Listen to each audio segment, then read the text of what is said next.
just for AI. Or like AI. How are you like stopping people from using it?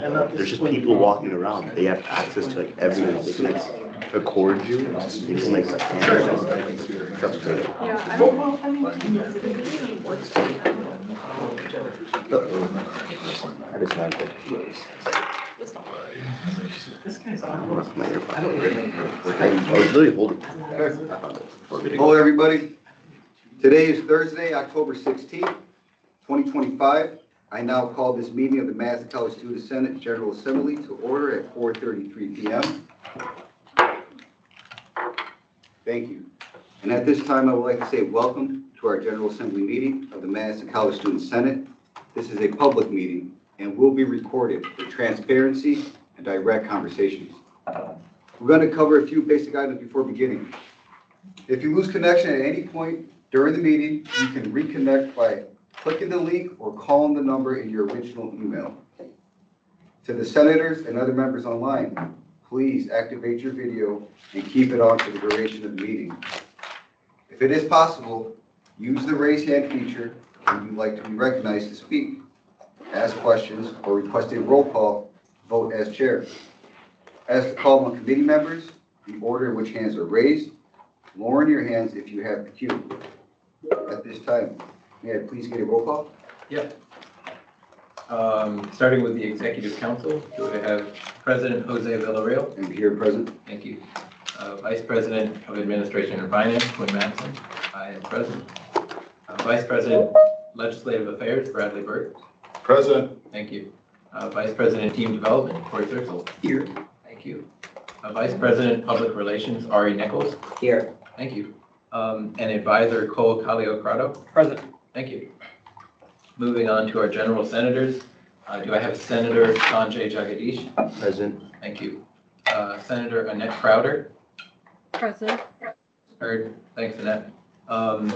Senator Ashley Larson? Present. Thank you. Senator Nandine Batulga? Present. Thank you.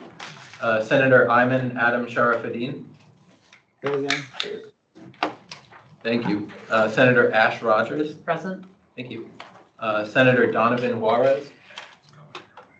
Present. Heard. Senator Abri Holti? Present. Thank you. Senator Ida Wilmo? Present. Thank you. And Senator Sierra Brunner? Present. Thank you, Sierra. Moving to our regional and metro campuses, do I have Portage Senator John McCray? Did you see the email that he had sent us? Did you approve that? Yeah, we did. That one? Okay, so excused. Thank you. Do I have Reedsburg Senator Furkan Sindar? Present. Thank you. And Goodman South Senator Bethany Bauer? Present. Thanks, Bethany. We've met quorum. 4:35. Thank you very much. I will now read the minutes for approval. All right, we met Thursday, October 9th.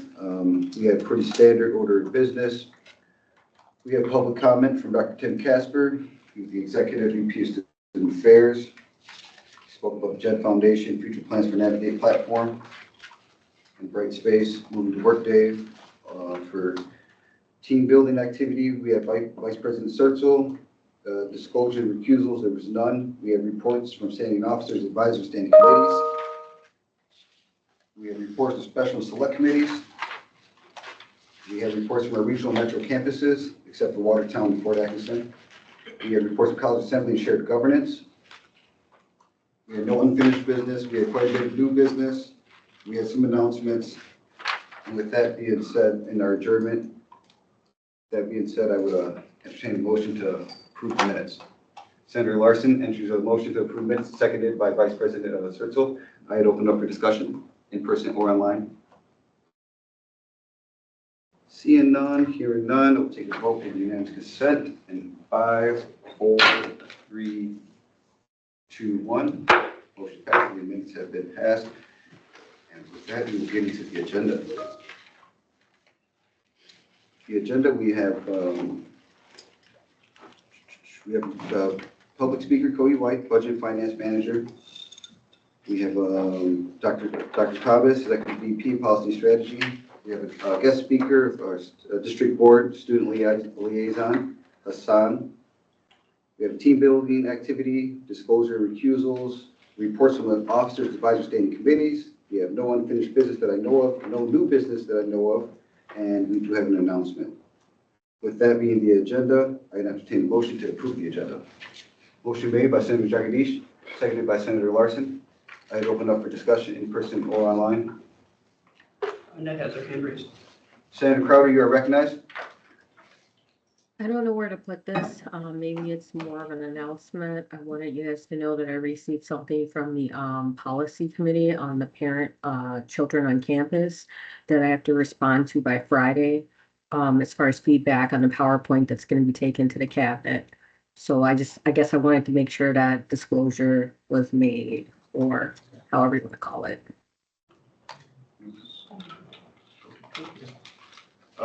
Noted, and we will let the record reflect that you did note that. Not sure if we need to amend, are you calling for amendment of the agenda, or just noting for the record? I'm not, I mean, if there's anyone who wants to take a look at the PowerPoint with me, I think I can share it with them, but it's a short time thing where I just got it yesterday and I got to respond by Friday if I'm gonna put any input. But what I can do is submit a report of any input I suggest or changes. So you also, you have the ability to amend the agenda to have this be a point under new business if you would like. If somebody would like to amend the motion, it's up to you all. And I'm happy to share the PowerPoint. It's not that long if you guys would like me to do that. If we don't. Yeah, I would accept that Let's just do amendment. one amendment, okay. I second that. Okay, you made the original motion, you don't have a problem with it. You made the second, you don't have a problem with it. With that being said, I'd open up for discussion. So we just clarify what the amendment is. The amendment would be the announcement under new business. Okay, so, Annette, are you good with that then? Mhm. Okay, just want to make sure. Open up for discussion in person or online. Considering the amount of time that we have 2 guest speakers, if not 3 guest speakers. I think that's a lot. We already have a really ambitious agenda. Okay. And I think adding any more, I want to make sure that she gets the insight that she needs in order to facilitate that. If there's any way that she could share it, maybe via Teams or something, or emailing us. So as far as your point of discussion, is you would like it to be tabled and not to be amended? Yes. You're against the amendment? Okay. Vice President Quinn, you're recognized. Corey, does this quell your worries? If we put it under new business, if we don't have time for it, then we'll deal with it in Teams or by email. That was what I was thinking. Any other discussion in person or online? Senator Crowder has her hand raised. Senator Crowder, you're recognized.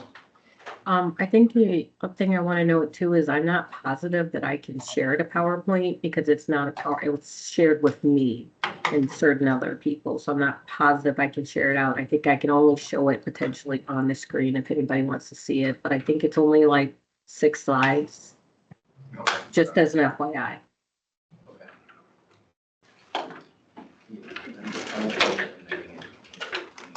Vice President Sertzel? Yeah, I'm fine amending it underneath new business and we want to. Any other discussion in person or online? Okay, I will now take a vote of unanimous consent. If you do not vote, if you do not agree with adding this amended to the agenda, raise your hand or say, or voice your opposition in 5, 4, 3, 2, 1. The motion is passed. The agenda has been passed. And with that, we will go right into the agenda. And we will go with public comments. Mr. Cody White, Budget and Finance Manager. All right, thank you all for having me. So, Cody White, Budget Director here at the college. Been here for about 8 years now. So I'm going to give you guys a quick update on the initial 24-25 budget, or preliminary, technically 24-26-27 budget, sorry. So you go to the next slide, please. So background about who I am, what the budget office does, who we are, give you an overview of this year's budget, then a quick overview of next year's budget, and then some next steps. So again, I'm the budget director, responsible for managing the budget office. We have 4 people in the budget office, me as the director, and then we have 3 analysts. 2 of our primary responsibilities are leading the institution through the development of our annual budget. And then we also create the annual budget document, which is something that we're required to do by the state. We also conduct a lot of like financial planning, projections, and analyses within our office. And we also support SAB's budget planning, specifically our senior budget and policy analyst, Osman Darbo, is responsible for that. So getting into a 25-26 budget. So as you can see, the big things are the revenue total, the expenditures total. So both are about $174 million. And we're specifically talking about the general fund, and that's the fund that is used. That's our primary operational fund. So the fund that's used to pay for most of our salaries and wages and like student support services. So looking at $174 million in revenue, you can see the 3 highest categories are state aids, property taxes, and then tuition and fees. And then from an expenditure standpoint, same thing, $174 million. And then the overwhelming majority of that is going to be related to salaries and wages, roughly 80 to 83% of our 25-26 budget is going to be salaries and wages. So budget is balanced. We're legally required to pass a balanced budget. So every year that net is going to be 0. And 26-27 will be no different. 26-27. So where do we stand right now? Right now, we're looking at revenue of $177.3 million and expenditures of $180.7 million. So we are looking at a deficit of roughly $3.4 million. That's okay. That's not perfect. That's not ideal. But when you compare that number to where we historically have been at this point, it's actually lower than where we have been. So from that standpoint, I'm not panicking. I'm actually pretty comfortable with where that number is. But nonetheless, it is a deficit. And each year that we have that deficit, the decisions become more and more difficult in getting that deficit to 0. But again, starting at the top, revenues, you can see it's the same story. The majority of our revenue comes from state aids, tuition and fees, and property taxes. The big thing here to note is that we have very little control, very few levers to pull when it comes to our revenue. We don't control state aids. We get that from the state. That's determined by the legislature, the government, and that's like written in law. They give us the money. We have no control over it. Same thing with property taxes. We don't have any control really over how much property taxes we can levy in a year. The state gives us like our revenue limit, and we can't go over that amount. Tuition and fees, while we have some control over like how many students come in our door, we have no control over how much we charge students for tuition. And that's determined by the state. So the state controls how much property taxes we can bring in. State controls how much they give us in state aids. State controls how much we get to charge for tuition rates. So we have very few levers to pull from a revenue standpoint. So from that standpoint, like we tend to focus on like expenditures because we have almost all control over expenditures. Gets a little dicey when we start talking about fringe, but for the most part, like we control all of it. But it's the same story. The majority of our expenditures are going to be salaries and wages. We're an educational institution. We are people heavy because that's what we do, people teaching people. And so that's kind of the way it is, the way that frankly it's probably always going to be, but that's where things stand right now at a deficit of about $3.4 million. All right, so comparing the two side by side, so you can see that we're looking at more revenue this year, largely because we're looking at higher, more property tax revenue. That's a result of something that's called net new construction. So when you look at the area of the state that we're in, the number of properties going up versus the number of properties that are being demolished, So I'm sure as you guys drive around, you see a whole bunch of new like properties being built, primarily these apartment complexes. That increases like our tax base, that increases the number of properties that we can levy against, that increases the valuation of our district. And so that actually tends to work to our benefit. So that's where the majority of that $2.9 million increase in revenue comes from. And expenditures, see, most of it is because of salaries and wages. Paying people more, not necessarily having more people, but paying people more, and then fringe being just more expensive. We see significant year-over-year increases when it comes to like how much our carriers charge us. So this year we're looking at anywhere between like an 8 to 12% increase in our rates. And that's kind of par for the course where we've been the past few years. So we are looking at things that we can do to reduce the rate of increase that we're seeing in fringe, but we're not the only institution, business, organization with this problem. Like everybody that offers health insurance to their employees has this problem. So some of our assumptions, so how did we determine those numbers? What do we plug into to our calculations to come up with those numbers? So on the revenue side, a 4% increase in the tax levy due to net new constructions, like we talked about, more properties going up than properties coming down, that allows us to increase our property tax revenue by 4%. No change in state aids, we don't control it. Plus last year, this year, sometime like the summer, the state approved their budget, the biennial budget. And so we already know like what our state aids budget is going to be because it's set in law. So there's no changes that we need to make because we already put those numbers in the 26-27 budget. For FTEs, we're looking at 8,050. That's the assumption that we have going into next year. You can see that graph or chart at the bottom, that for 24-25, our actuals were almost 8,050. That's a good question. So FTEs, full-time equivalent students, there's a calculation, it's like 30. So there's a calculation I won't get into, but it's full-time equivalent students. So there's headcount, and then FTEs accounts for effectively how many credits are students like actually taking. And a 1 FTE equals like 30 credit hours. So again, kind of starting from left to right, 17, 18, you can all the way to 2021, you can see that like enrollment had been decreasing, and you can see a sharp decrease during the pandemic. And then another decrease into 21, 22. So you can kind of see we hit a low during the pandemic, but since then, like 22, 23 and beyond, we started to see an uptick in our FTEs. And so things are looking good for 25, 26. We had a budget of 7,800. I would be shocked if we don't blow that out of the water based on how we're trending right now, but you never know.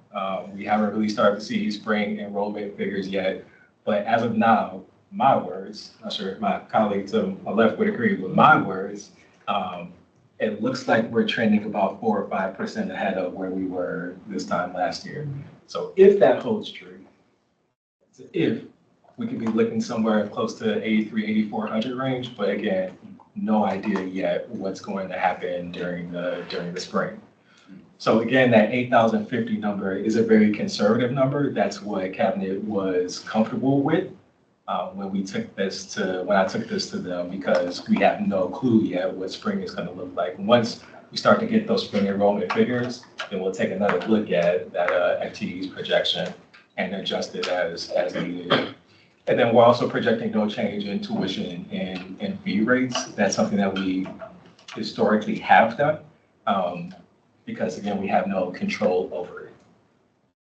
So that's the assumptions on the revenue side. On the expenditure side, looking at a 2.3% increase for salaries and wages. So 2% for like the actual salaries component of it, and then another little carve out for additional salary adjustments for folks. Then looking at significant health insurance increases again, probably going to be somewhere in the 8 to 13% range, depending on the carrier. Sure, this one caught your eye, looking at a 25-cent an hour increase for student employees. And so we have a group that looks at student employee pay. I'm on that group, in addition to some folks in student affairs and HR. And we look at like, what are some of the other educational institutions in the area paying? And also what are some of the private sector companies paying? So right now, our pay for students is $15 an hour if it's your first year taking a student job, and then $16 an hour after your first year. And so what we're proposing is to increase that from $15 an hour to $15.25 an hour for students that are in the first year, and from $16 an hour to $16.25 an hour for students that are beyond their first year in that role. And what we have seen when we looked at the market is that we were on par with the market. So weren't like on top of it, weren't at the bottom of it, we were on par with it. But we haven't increased that rate in a few years. So we wanted to at least do something to start to bump that up. That won't become official until the March or April board meeting, because the board has to vote on it. But that's something that group has, that's their recommendation. We talked to the president's on board with that recommendation, but just FYI that won't become official until sometime in the spring when the board actually votes on it. And salary savings for 2%, and we have a whole bunch of positions. We budget for those positions as if they're going to be filled for the entire year. Those positions will not be filled for the entire year because people come and people go. And so to account for the fact that people come, people go, it takes us time to fill positions.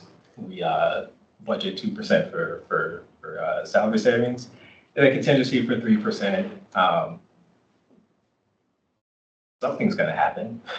And you need effectively something, you have to hold back a little bit just in case of an emergency, or in case some of these assumptions or projections end up being inaccurate. So instead of having to potentially reduce services or anything like that, you just have contingency as needed. All right, budget process. So where we are right now in the process is budget managers are editing and submitting their budgets. And so the general fund budget process opens for managers to start to edit their budgets October 1st, and then that closes October 31st. So we're in the middle of it. So my office is fielding a lot of questions, doing a lot of trainings, helping managers think through and process their budgets and what changes they may need to make. After managers submit their budgets, then those budgets can be reviewed both by my office and by cabinet throughout the course of the late fall and early spring. And then once we get so before I get to that, once those budgets are received and reviewed, then we lock it. We call that the initial budget. And typically that deficit is higher than where it is now because it includes all the input from all the managers.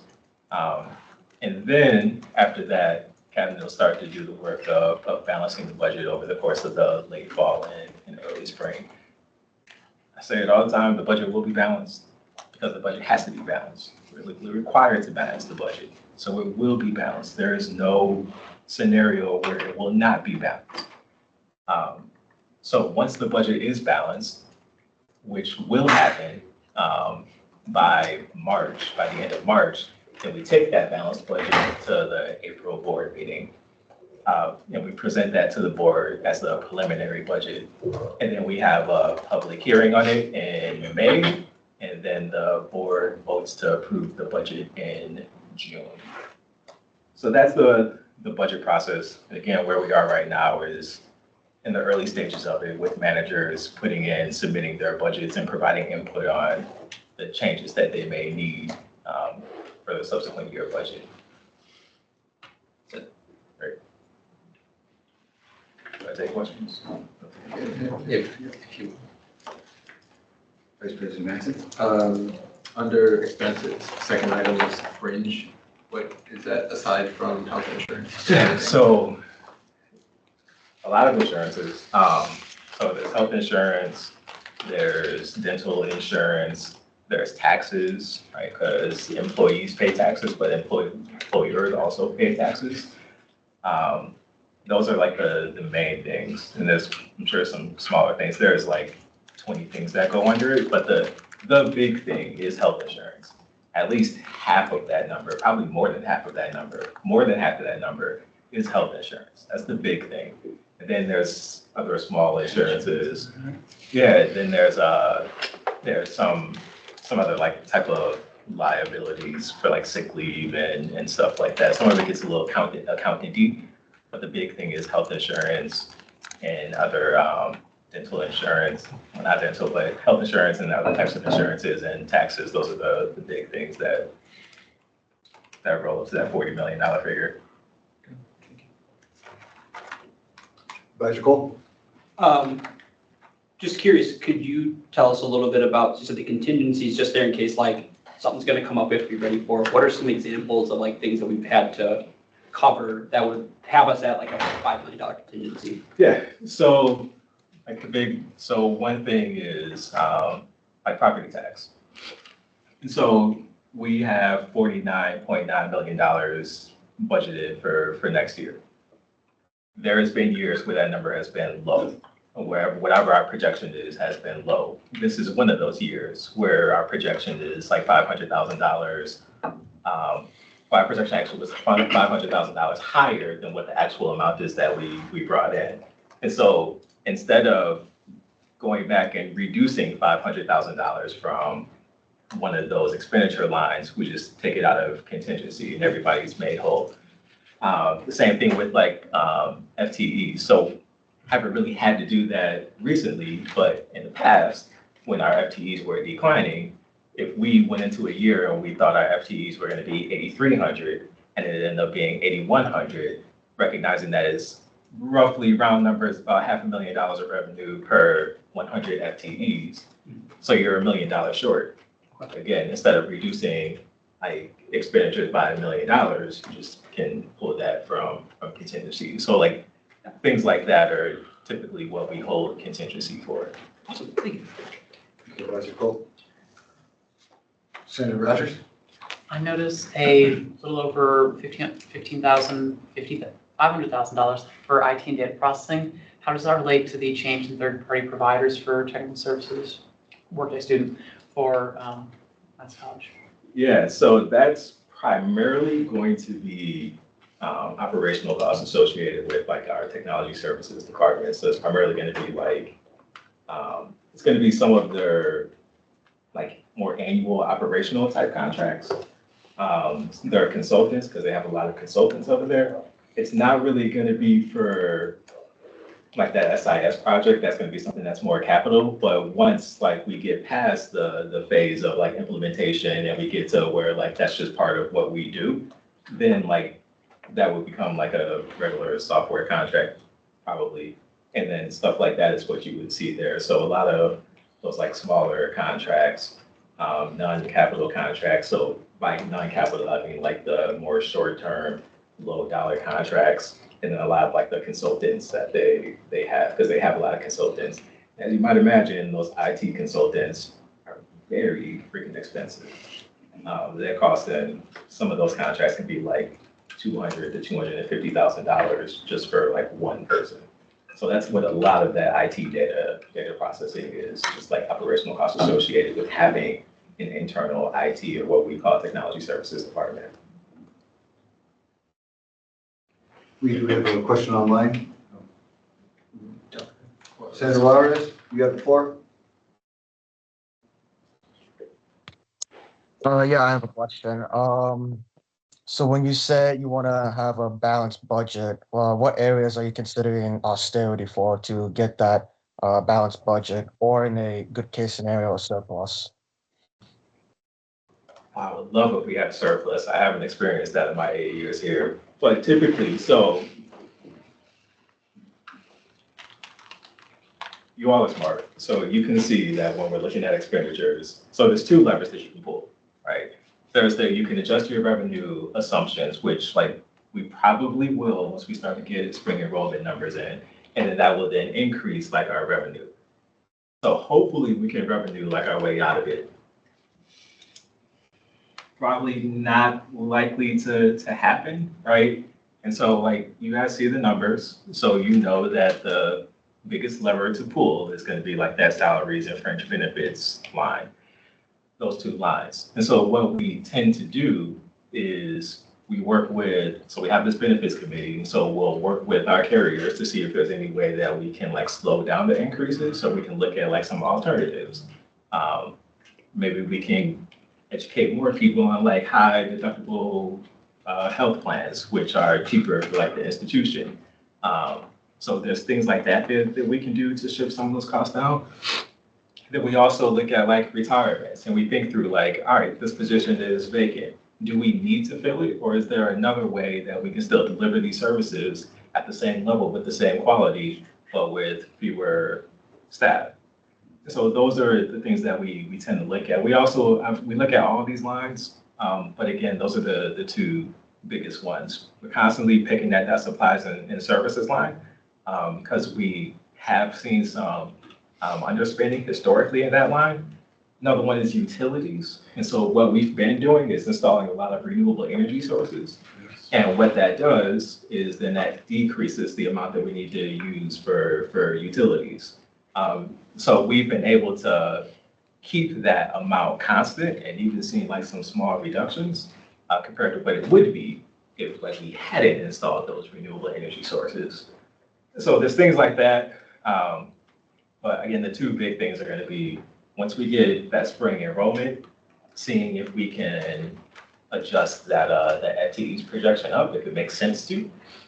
And then from there, once we start to get a better idea of like what the retirements and vacancies look like, to have that conversation of, is there another way that we can deliver these services at the same level with fewer staff or more efficiently? Does that answer your question, Senator Lares? Yes, it does. Thank you. Advisor, For contributing. Senator Sindar? Yep. You're recognized. Thank you. So I just want to ask, because as international students, we are paying out-of-state tuition. And which part it represent out-of-state tuition? Because this semester I just paid $1,200. Yeah, so out-of-state tuition is going to be in other student fees. Other students fees. That's going to be a portion of it. There's more in there than just out-of-state tuition, but that's going to be a portion of the other student fees. The difference with the whole, Just a portion of other student fees is going to be with the it. portion that's out of state with their whole tuition. I don't know about that. Answer your question, Senator Sindar?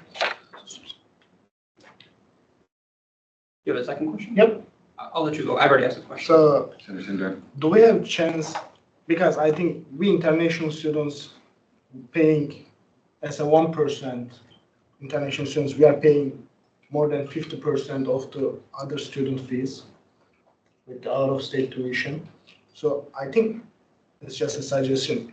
I believe it's gonna be so beneficial for us to represent international students out-of-state tuition in the different, You mean like pull it out from other student fees? no, maybe like we can do other student fees and the international students out-of-state tuition, because we are paying more than half. You mean, so you mean like instead of including it in other student fees, like Maybe we making can it show. its own line or something like that? For this group, that's something that I can do. Yeah, I don't have a problem with doing something like that for this group. Thank you. Thank you, Senator Sindar. Now we're going to go to whoever hand up first.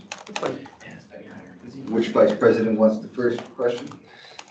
I'll go because it's just tagged Okay. on this. Vice President Schmidt? That's it.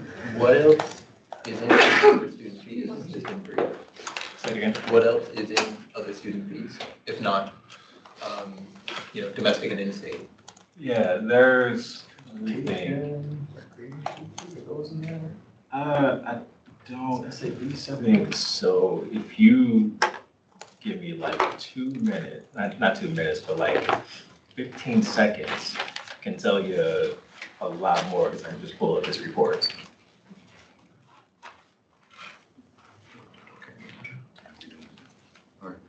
We have 5 minutes.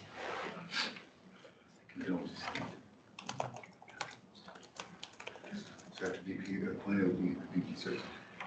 Yes. Anybody online? I actually I can't see. No one.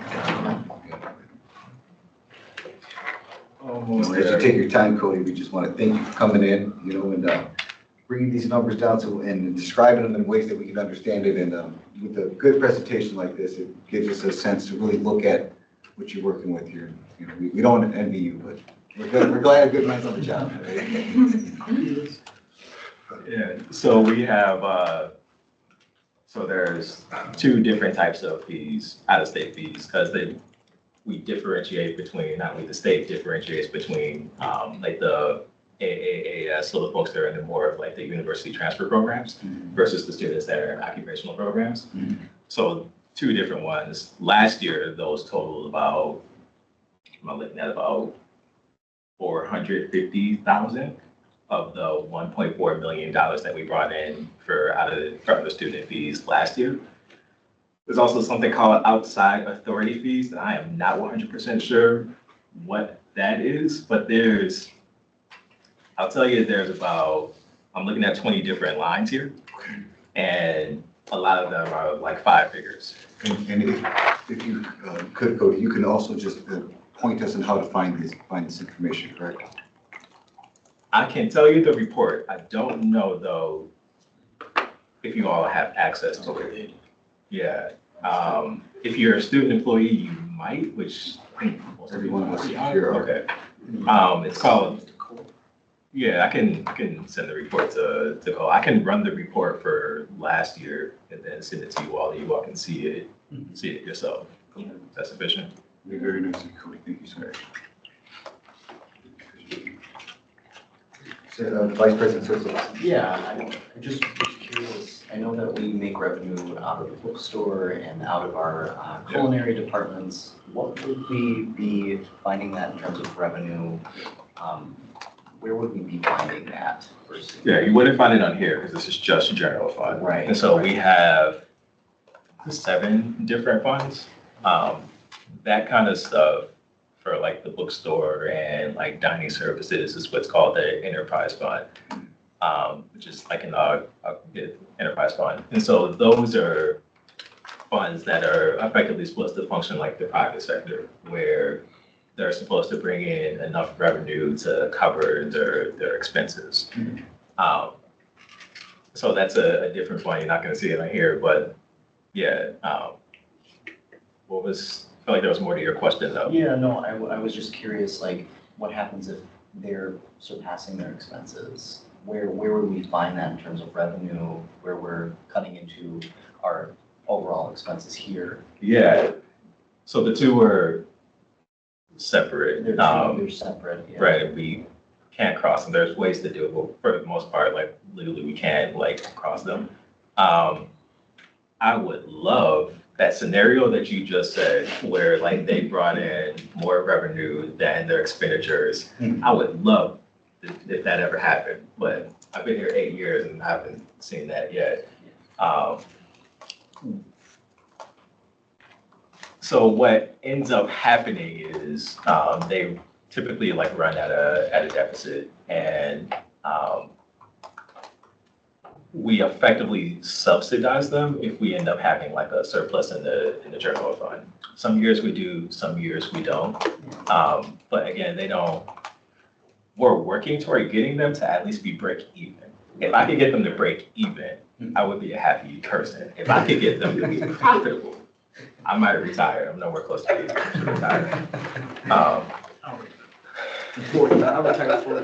So I know that doesn't really like answer your question, but there's not really a clean answer to that. The 2 are like related. If we were to be profitable in that fund, that would not impact the general fund. Well, that at least answers a bigger question. It's like, well, are our student employees or those expenditures digging into the overall, funds here that we're looking at? Are they digging into, what we're seeing here? Because I know that we've had some conversations with different departments, and they are kind of apprehensive of creating job openings with the fears of having enough money to provide or open those types of positions so that students can be paid. So we can have student employees. So I was just curious. Well, that will be our time. We can extend it. If anybody's interested in extending it, I would entertain a motion to extend. First, we would always like to ask our guest if he has more time. Yeah. You have more time, Cody, with 5 minutes to be, Mr. White. With that being heard, I would entertain a motion to extend our time by 5 minutes. All motion. Motion made by Vice President Ari Nichols, For how long? 5 minutes. Oh, Seconded by Senator Jagadish. I'd open up for discussion in person or online. Hearing none and seeing none, I'm going to take a vote with unanimous consent. In 5, 4, 3, 2, 1. Motion is passed. Minutes have been extended by 5 minutes. Mr. White, it's back to you. All right, so No, I was just curious about if student employees, essentially, are we finding that they are digging into more, causing more of a deficit overall? no, student employees are, don't get me, I don't want this to sound the wrong way, but student employees are our cheapest like form of labor at an institution. Primarily because like you guys don't, there's no taxes for the most part associated with student employees. There's no like fringe benefits associated with student employees. So that's our cheapest like form of labor. And so I don't think there's much from like this high level, much grounds of like that $3.3 million deficit that you see there. Right. That is not because of student employees. The fact that those enterprise funds like have a difficulty breaking even is not because of student employees. If we could shift more of like those salary costs to student employees, you would actually see that deficit number improve. But I don't know like how feasible that is. Right. And then from there, like it's department specific, like departments have budgets.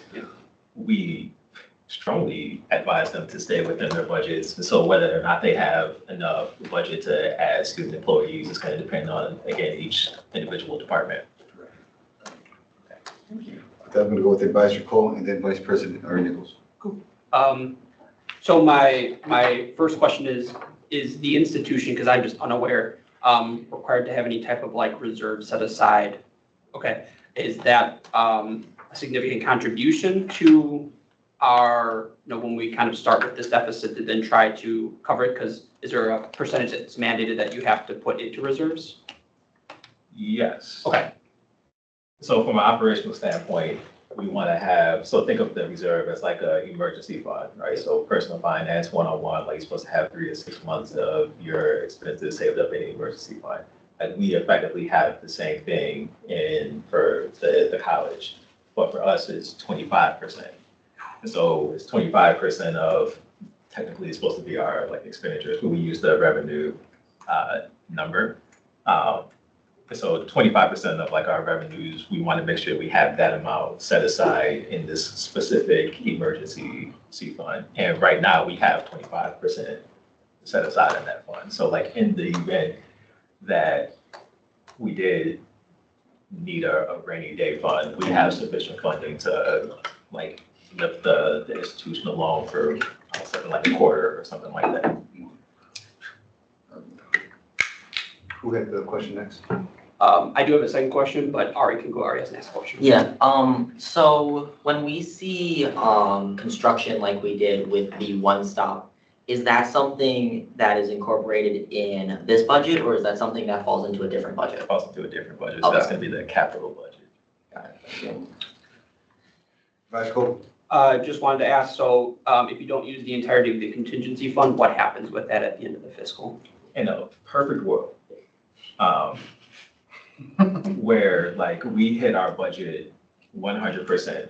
So the numbers that you see there, that's actually what we spent. That is not what happens. But in that like world, that event that did happen, what's left unspent in contingency would effectively go to one of those rainy day funds, depending on like where it was, because we have a bunch of different rainy day funds, for lack of a better term. And each one of them has their own like legal requirements. And so depending on how far we are away from hitting those legal requirements, because we try to max out each one if we can, we'll put it into whichever one needs it the most.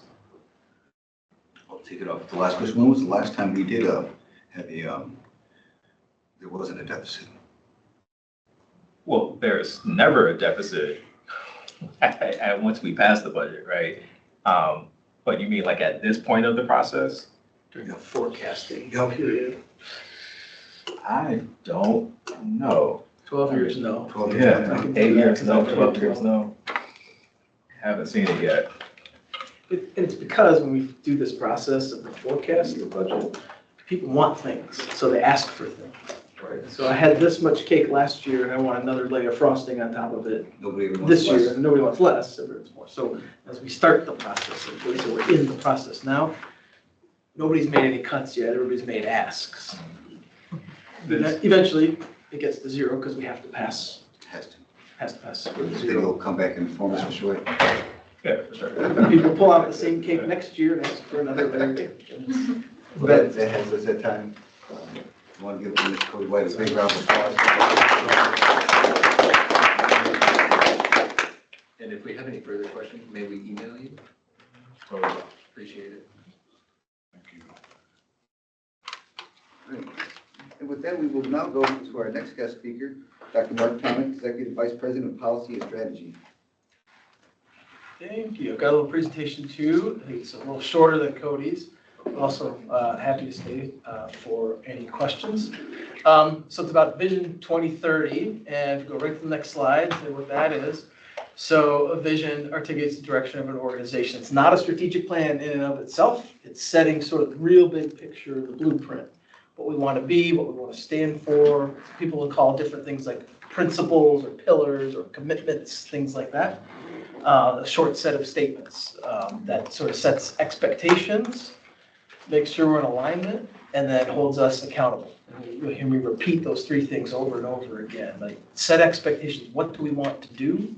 Make sure there's alignment. Are we working together and partnering? Are we all rowing in the same direction, going towards the same goal? And then how are we being held accountable? So you said you were going to do this. Did you? If not, why? What were the barriers, and do we need to adjust? So that's sort of the methodology and the thought. Why are we doing it? I'll show you on the next slide the time frame.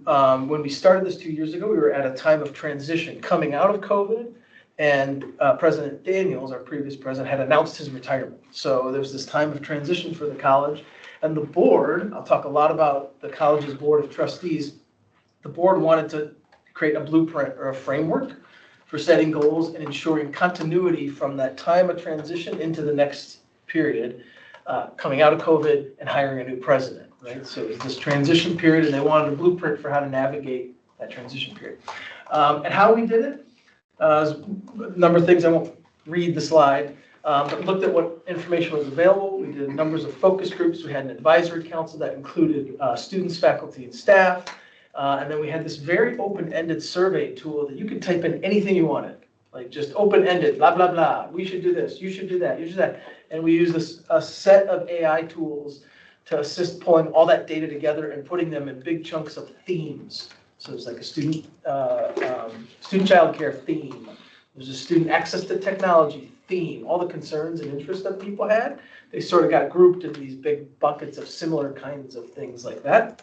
And that helped inform how we crafted this idea. So, next slide. I said I'm going to talk about the board a lot. So I use the phrase, it starts with the board and it ends with the board. So the college's board of trustees is the highest level of control and direction that the college gets. And we call it board governance. So the board governs through policy what they want the rest of us to do so that we are serving students. It starts with the board. The first thing the board does, if you had a blank slate, is they hire a president. And the president then hires us, and then we hire other people and that kind of thing. And so the board started off getting board direction. That matches up with the president. The president has a set of goals that now she, Dr. Byrne, who I think you all have met, right? She's come a few times, right? She's amazing. She has a set of goals that the board has given, they've agreed on. Then she gives us goals, as cabinet members, and then we give them to our staff and do what's called unit planning. So every department in the college, every program, every discipline has a unit plan. And then those unit plans are like, what do you plan to do in a future year?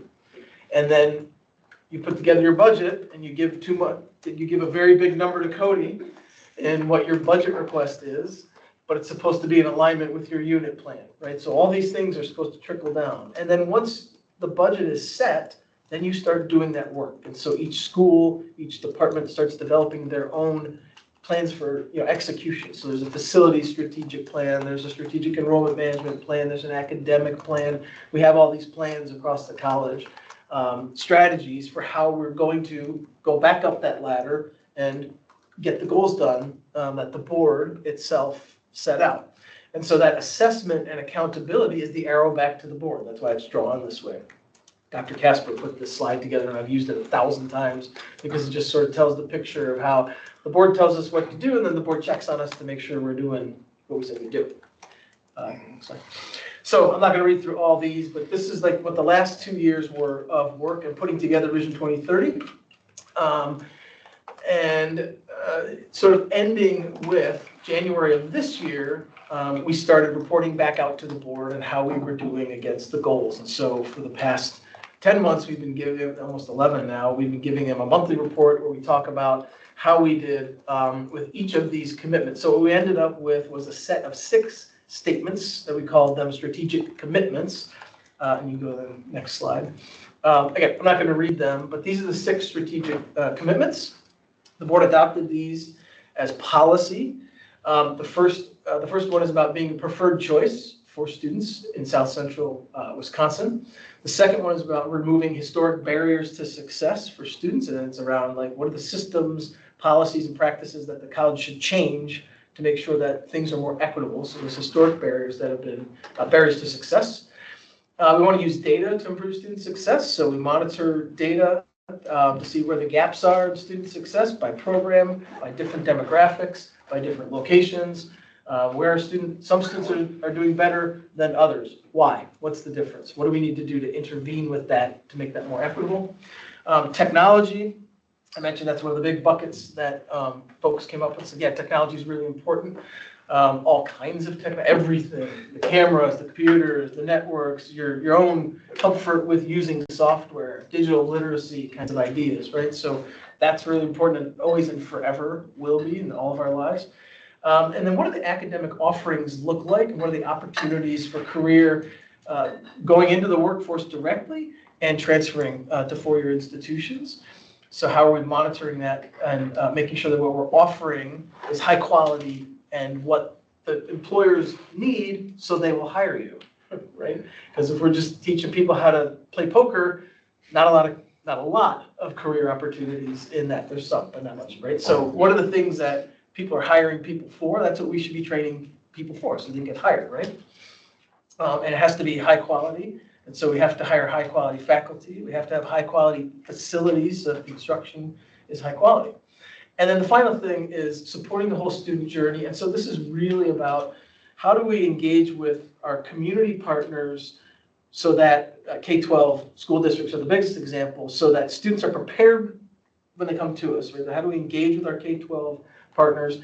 How do we support students when they're here? It's not enough to just be in the classroom and have faculty members. So we have tutoring, we have the food pantries, we have all kinds of other basic needs services and advising and counseling, all the things that you're all familiar with, the Writing Center that helps students along their journey while they're here so they can be successful.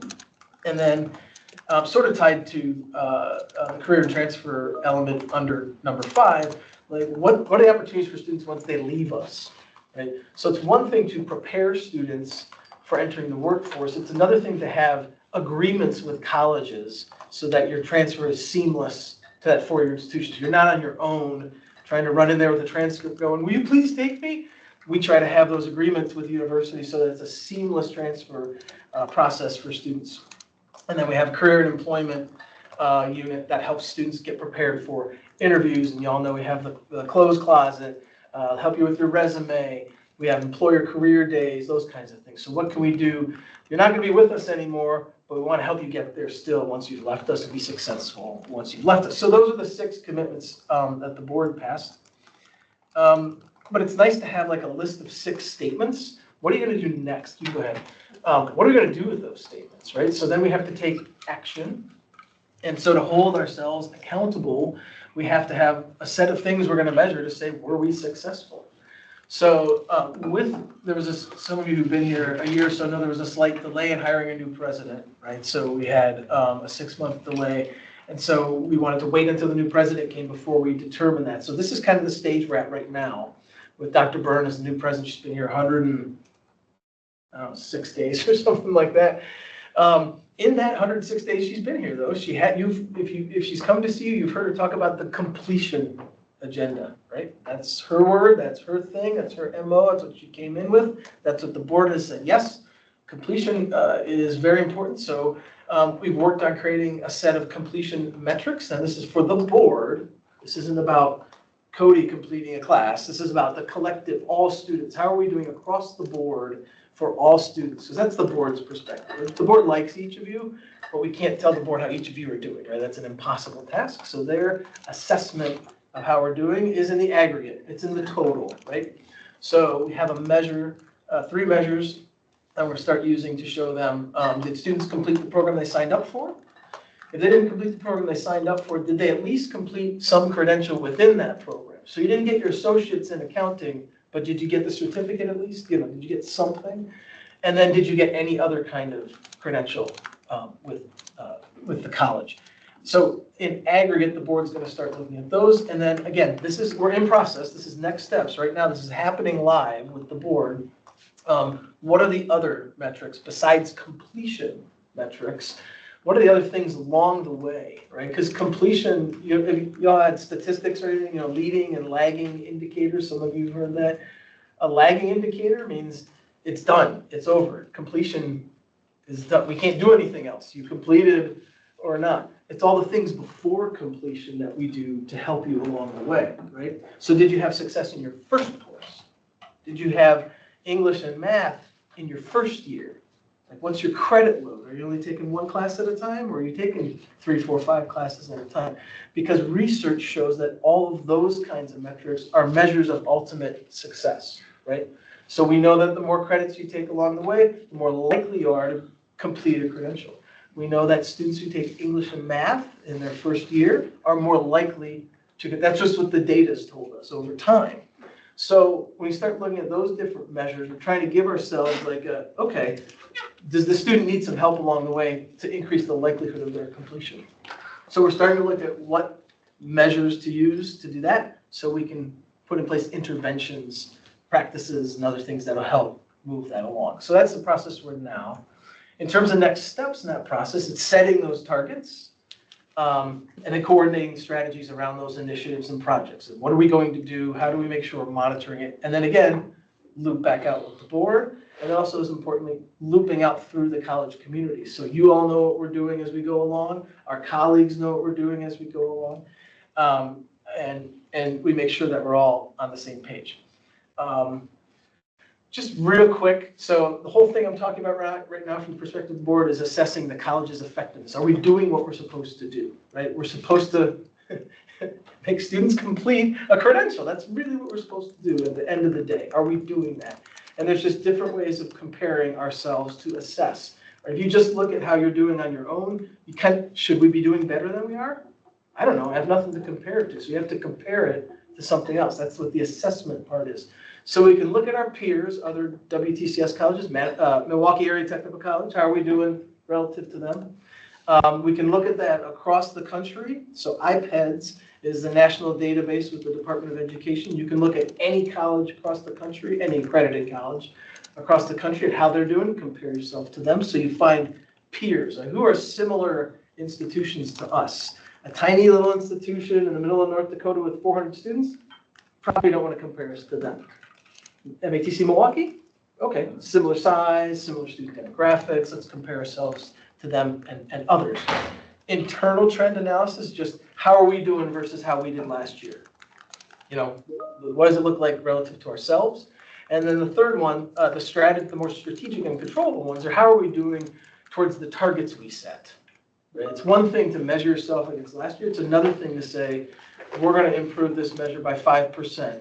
Did we? Like I mentioned earlier. And then a fourth element is just, are we meeting workforce demand? So many of our programs have advisory councils that are made up of employers. They tell us what the curriculum should be. They advise us what types of jobs they're hiring for. And then we do employer engagement surveys. So we survey employers across the district, all throughout South Central Wisconsin, and say, hey, have you hired any Madison College students? How many? Are you satisfied with them? What else should we be teaching them? So we do surveys with employers to make sure, again, that we're meeting what they want so that you can get hired into good paying jobs. I mentioned this already, these 3 metrics: completing the program, completing a credential within the program, completing any Madison College credential. And then, again, I won't read through all of these, but like I mentioned, there's all kinds of other metrics to measure about the health of the college. Remember, this is the perspective of our board of trustees, right? They want to know, how's enrollment going? What high schools are most of our students coming from? What's the racial demographic mix? What's the gender demographic mix? They want to know like what's going on with the college. How are we doing at the rural, what we call the regional campuses versus the metro campuses? What are the differences there? So the board wants to know these kinds of things. And so we pull together measures and we report many of these things out to the board. And right now, because we're in process of determining what the board's going to want to see with a new president, we're going to them actually the 27th. We have a board retreat to ask them, which of these do you want to see? It's their choice. What do they want us to tell them? We'll make recommendations, and they'll probably agree with our recommendations, but we want their input to say, which of these things do you want to see? And then there's other sets of things that aren't necessarily metrics or measures, but they're just other kinds of health of the college. So Dr. Giles on the academic side of the house, they're in a constant state of reviewing all of our programs. Like, is this still a viable program? Do we need to add new programs? Last month we added biomedical equipment technician career. That's new. So we assessed the market. We said we need this new thing. We closed out small engine repair a few years ago because the people who do small engine repair said, I don't need to hire people who have a certificate. I can just test their skills myself. So that's just responsive to what employers tell us. So we start some programs and we end some programs. And the way we do that is we review them. And the board gets to see some of that. Financial health. So the board, this is probably the best metric that the board has because they get this all throughout the course of the year. Cody brings the budget 2 or 3 times a year. We get bond ratings whenever we issue debt for that capital budget you were talking about. So the board gets an independent third-party evaluation of the financial condition of the college almost every month. So they have all of these built-in financial metrics. So they are always very well aware of everything Cody told you today. If a board member tells you they don't know that, that's because they slept for the last 11 months during a board meeting. Like it's constantly in front of them. We do really good at that. And then there's just a number of other things that we could tell the board that would give them a sense of what the health of the college is. And so, again, we're engaging with them to say, well, which of these measures do you want to see more of? And so next steps, like I said, getting board input to finalize these measures, and that's later this month. Then for January 2026, this coming January, once the board has identified which measures they want, we'll give them an idea of like, well, here's how it's going to look over the next 12 months. We're not going to tell them everything every month. We'll stretch it out. Obviously, enrollment is more relevant at certain points in time of the year, right? Right before the semester starts is when you have a really good sense of enrollment. Like Cody said, right now, we have a really good idea how we did this term, the fall. We have no idea how we're going to do the spring, right? So an enrollment report to the board wouldn't make much sense in November. But we'll figure out that cadence and what that reporting structure will be to the board. Like I mentioned, then it's identifying the targets or goals or outcomes, or whatever you want to call them. And then how we're going to assess the college effectiveness is through, again, strategic coordination and implementing all the different tactics to meet those goals, outcomes, and then assessing how are we doing, and then woven into all those different planning processes, that cascade of planning processes. So this is probably only 25% new for the college. And the only reason it's new is we're just doing 25% a little bit differently because Dr. Bird's a different president. The rest of the 75% is sort of, this is what every college does. This isn't magic. We're not geniuses. Every college measures itself very much the same way. It's that other 25%, okay, but what are the other things that are unique to Madison College and unique to this president's interests and how the board's engaged with her? So the tweaks that we have here are just sort of fine tuning it so that as she starts, we have a good sense of where we want to go in the future, next 3 to 5 years as we look out to 2030. I think that's it. It is. Nice. I don't know if I was like short.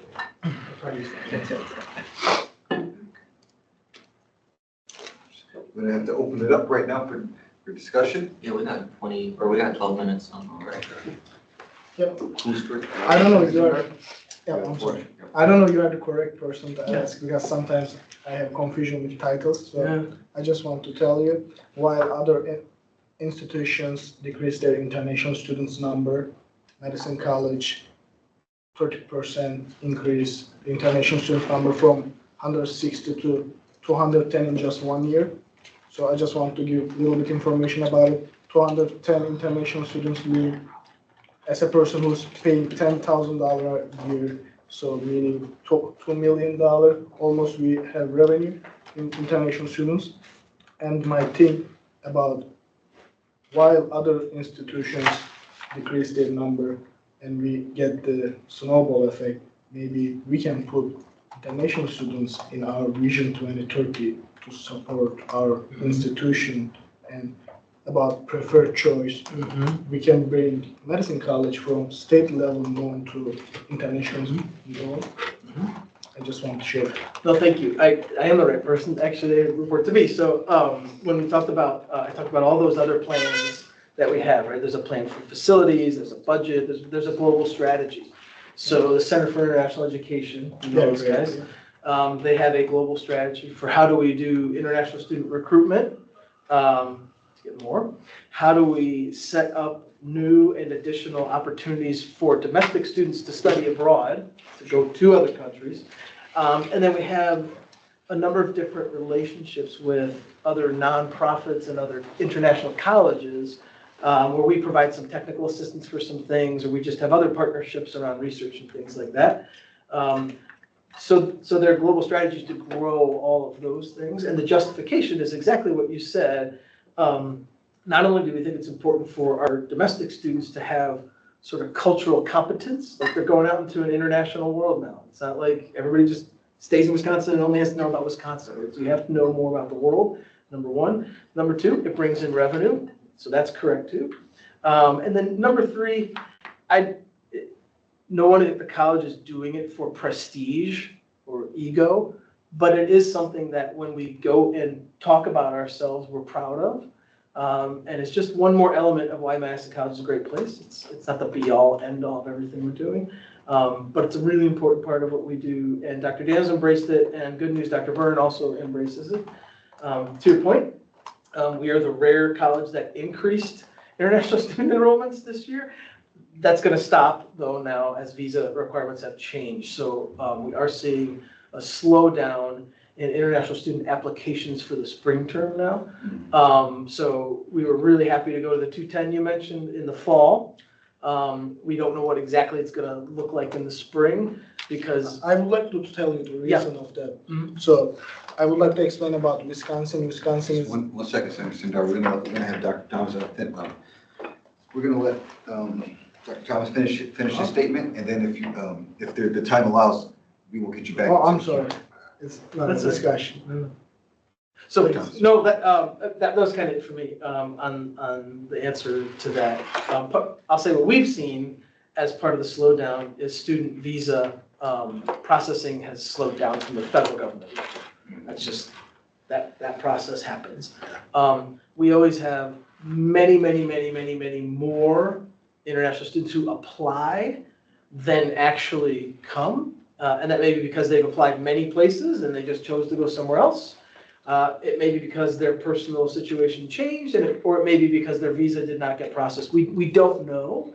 We just know how many apply and how many show up. So we don't necessarily know exactly why, but we know those are the factors, the general factors of why they don't. So Thank you, Dr. Thompson. We have Senator Larson first, and then we have Senator Crowder, and then we'll come back to Senator Sindar. Okay? Senator Larson, you have the floor. Thank you.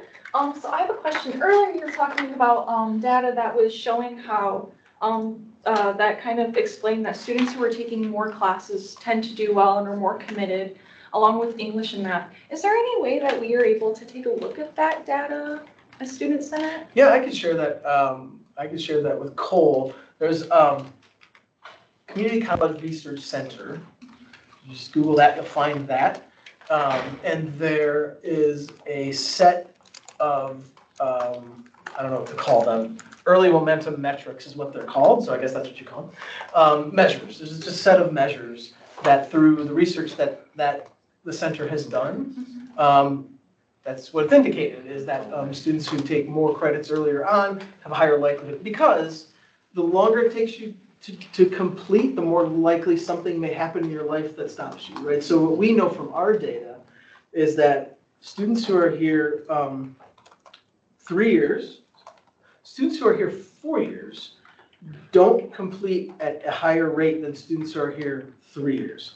So, and this is not every student, so you may not be that student, but in aggregate, right, in total, when we look at the total numbers of students who complete in their 3rd year, it doesn't really grow in the 4th year. So generally, if students don't complete by 3 or 4 years, generally, the likelihood of them completing after that is low. So how do you solve that? You want them to take more earlier, right? So that's a credit load, is what we call it. And then the English and math. And the reason English and math in the 1st year is an indicator of success is because often you need English and math to be successful in future courses. So that's just, they sort of go hand in hand. Taking more courses earlier and taking English and math earlier sets you up better for longer term success. And every student is different, right? And there's not the perfect student. It doesn't mean every student has to take, that's not what it means.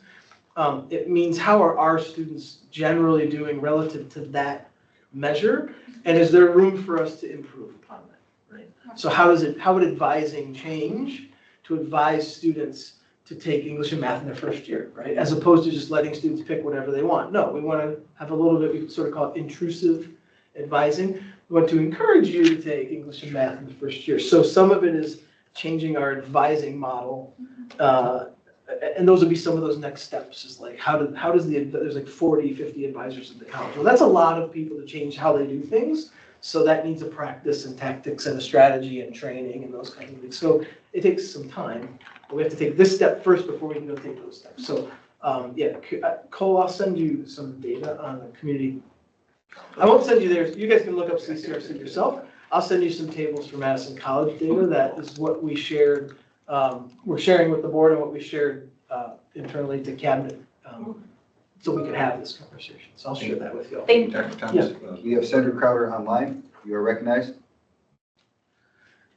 I think you might have already answered my question. I was just wondering, Dr. Thomas, why like science courses weren't included in that metric, especially since I feel like a lot of students bomb out when it comes to the science courses. I don't have the study memorized. However, I'm not saying that as a joke. The math courses tend to be a precursor to the science courses, right?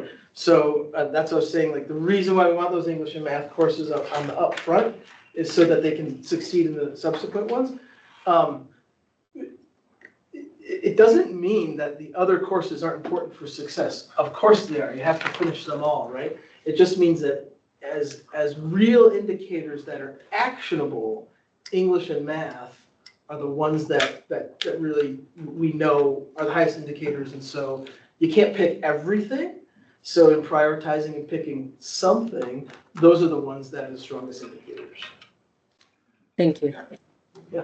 Thank you, Dr. Thomas. That does have us at time. 3 minutes. So 3 minutes? Yeah, on my time at least. Well, with that, we'll go to Senate Vice President Ari Nichols. Yeah, I know, my question should be a pretty quick one. Can you elaborate on any differences between Dr. Burns' focuses this year compared to other colleges? Compared to other colleges. What I'll say is something she's been saying, which is her her priorities compared to what the historic priorities have been for community colleges. So she's been telling this story, so some of you may have heard this in other venues. Like, I don't know when, but so the original focus and the original intention about community colleges was access. So that people had access to higher education who didn't before. Underserved communities, people couldn't afford it, whatever. So the original era, generation of focus was what can we do to increase access, right? And so there was 20, 30 years of that. Then the next era was like, okay, we're doing really good at access. Well, once they get to us, and I think the phrase that she attributes to Vice President Najedo, you guys have had, Valentina Najedo's been here, right? Access without success is not equitable, right? So it's nice to have access. We also need success. So once they're here, we need them to be successful. We need them to go from spring term to fall term. We need them to persist. We need to retain them. We need them to have course success. How are they doing in the courses they have? And so for the past 2 decades or whatever, community colleges as a whole have focused on the success component. Well, now that we've got good advising models and basic needs being met and all those things that help you while you're here, now that next evolution of it is how do we help them complete? It's nice that you're here. We'd like you to leave because we want you to complete and go get a job and move on with your life, right? And so how do we help you get to that next step? So the next era, generation, or whatever you want to call it, era of focus for community colleges is on the completion agenda. You'll hear that phrase from her, from others. And so how do you get students to that completion agenda? And that's that package of, it's these other things we do, like early momentum metrics that help students towards completion. And then it's those other things we do in terms of the career and transfer opportunities I talked about earlier. Does that answer your question, Ari? Yeah, 100%, thank you. Thank you, Dr. Thomas. And that is it for time. Did anybody else have any other questions they want to ask? Dr. Thomas? I think it's my turn. Yeah, I think you forgot. just Anyway. 1 second, Senator Sindar, just 1 second. We're gonna get some more time, but first I'm gonna ask Dr. Thomas. That's fine, okay. And with that, I'd entertain a motion to, it's 5 minutes, and more than enough for. I don't want it. I can do my report next time to Dr. Thomas.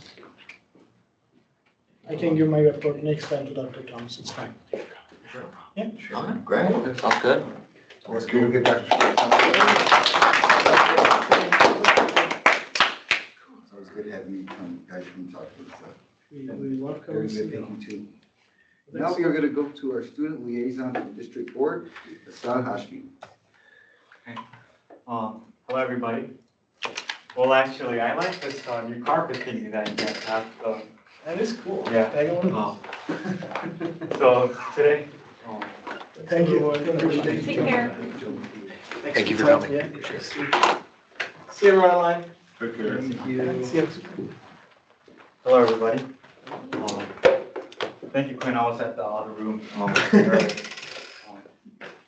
So my name is Hassan Hashmi. I'm the student district board liaison for the Madison College. I'm also NSF STEM ambassador or a recipient for the STEM Dr. Kids lab. And I was also the former vice president of legislative affairs in the Senate last year. So yeah, today I'm going to be talking about halal food. It's affecting a lot of students here. And I was approached about it when I was the vice president of legislative affairs last year.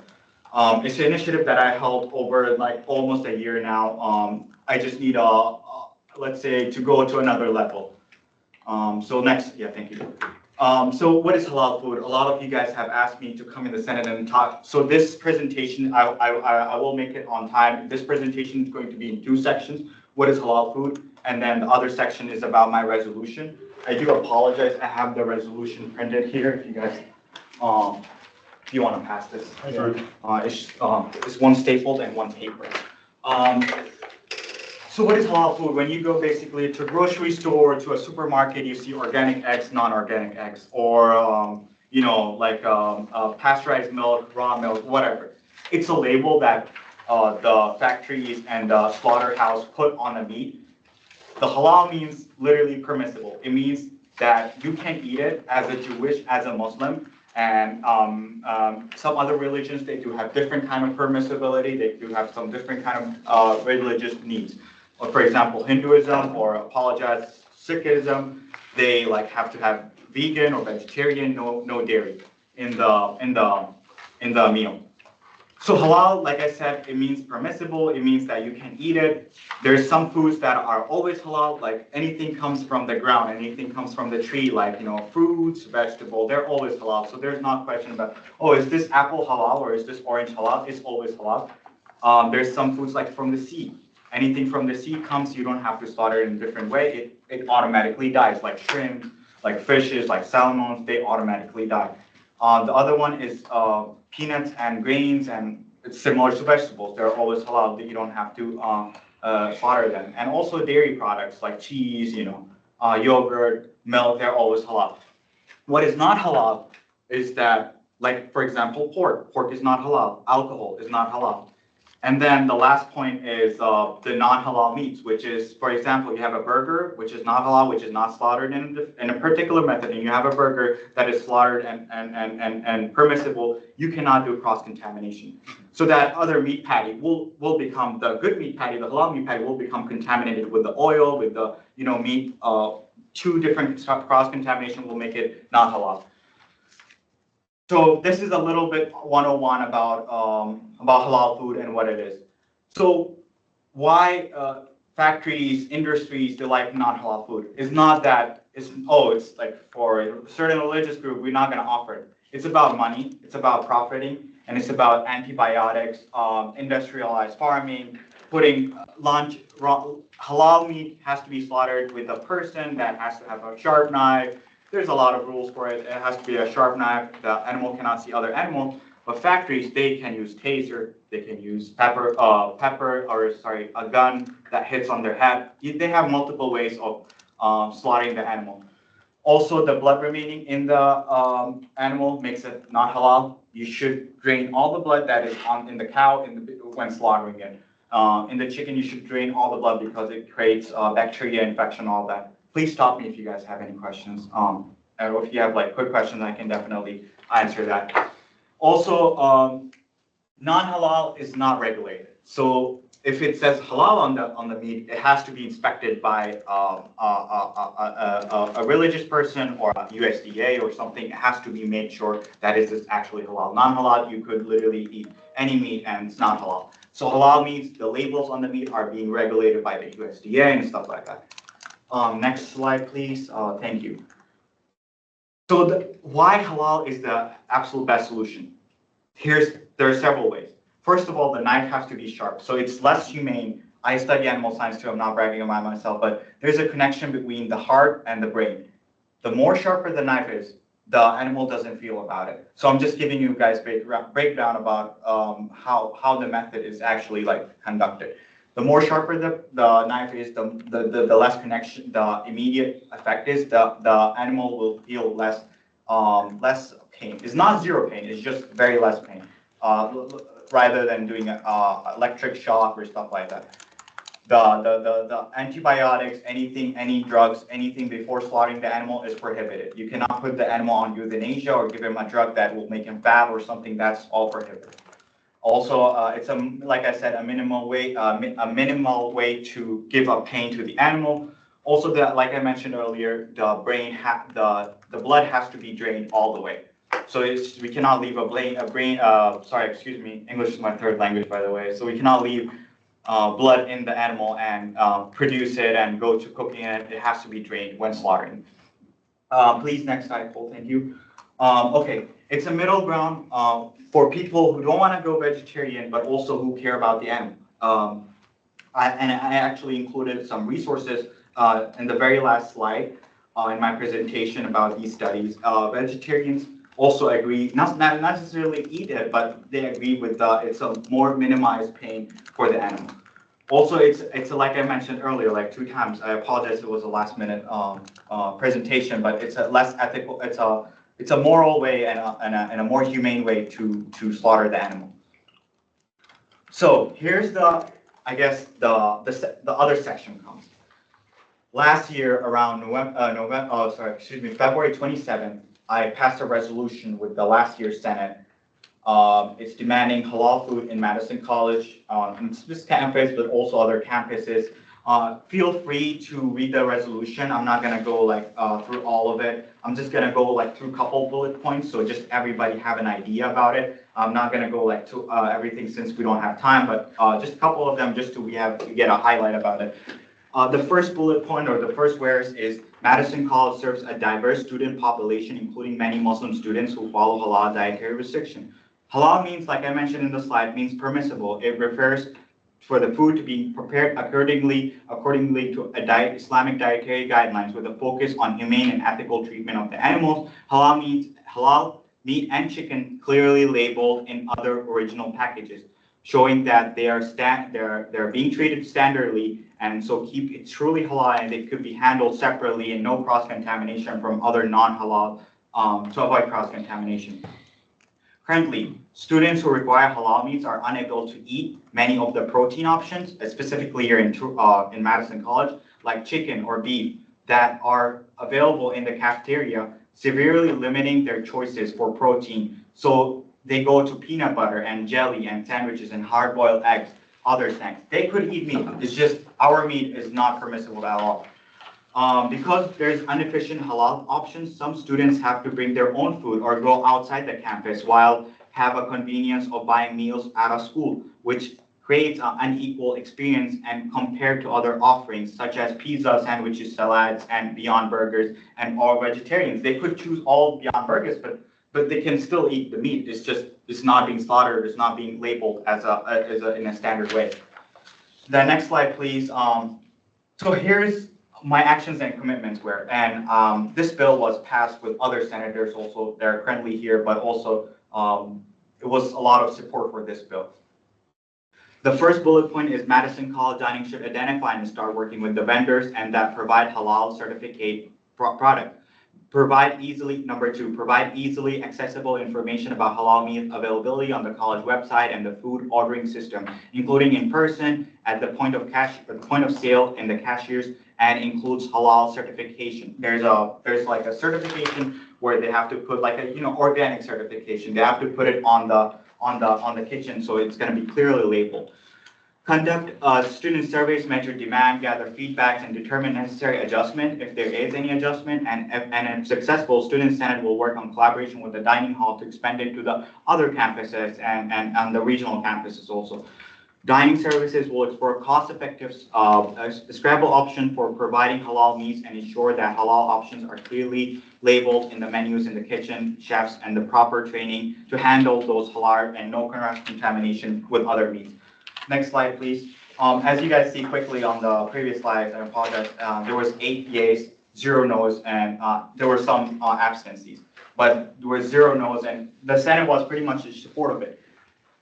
So here's and sorry guys, I know that we're out of time, so I'm a little bit speaking fastly here, but so here's the actual, the most important slide, I think. When I was the vice president on October the 27th, Dr. Sylvia Ramirez, I think she came here a couple times, Dr. Sylvia. Yeah, she's the overriding of the dining hall. So there's general managers, there's managers of the kitchen, but who sees the college budget, who sees the bookstore, who sees all that is Dr. Sylvia Ramirez. I emailed her on the 27th of October saying, hey, Dr. Sylvia, we would like to get halal food. A lot of students, there's a demand for it. Long story short, there was no GM for the kitchen. And in February of 15th February to 21st February, that's the second semester. So October was the first semester of last year. The second semester, we had a GM at that time. I created a draft of this resolution and I discussed with it with a couple senators and then people in the Senate also. I was told that I have to do a little bit of research in the draft and just extend it to the next week and we can pass it. It was a support pretty much on it. And then on the 27th, I passed this resolution. Everybody gazed and agreed on it. And on the 2nd May, so if you guys look at the dates here, that was February was the second semester. And then 2nd May, all of a sudden, sorry, go ahead. What's that?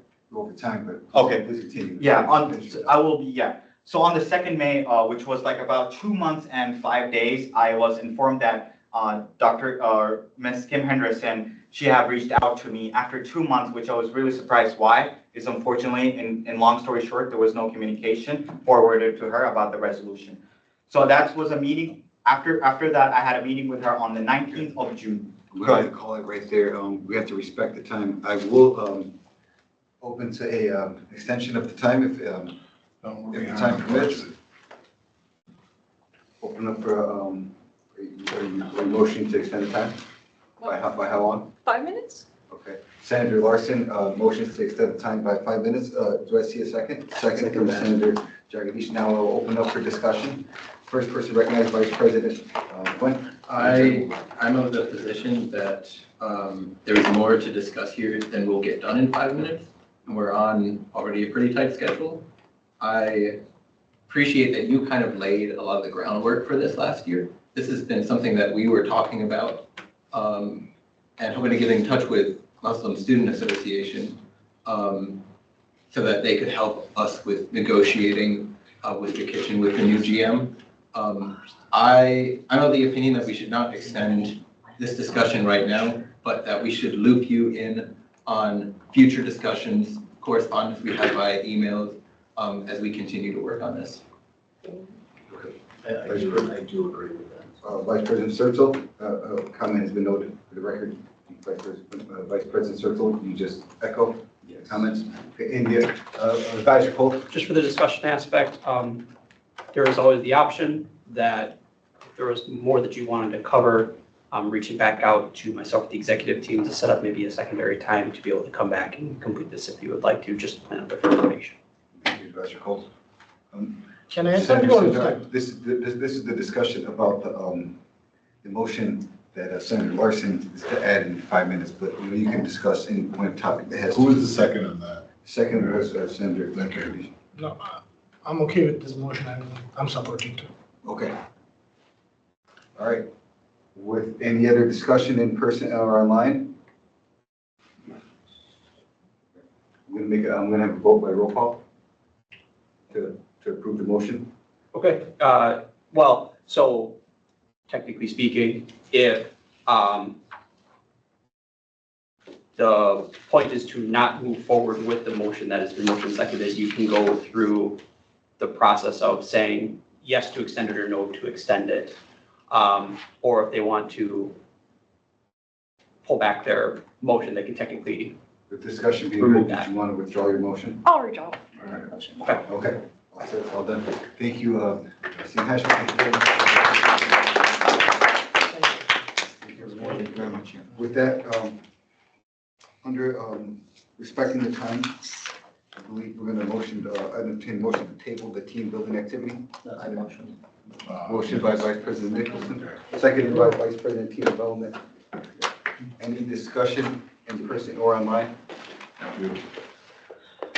Seeing none, hearing none, I will take a vote in consent. 5, 4, 3, 2, 1. Motion has passed. Team building activity has been tabled. With that, we're going to get right into disclosures and recusals. Does anybody have anything that they would like to disclose or recuse themselves from as of now? We have a question online, my son. I got it. Okay. I got it, yep. All right, seeing none and hearing none, we're going to move now on to reports of officers and advisors standing committees, and I'll be the first to give you my report. The Executive Council met last Friday, 9 o'clock in the morning. We had a very good meeting.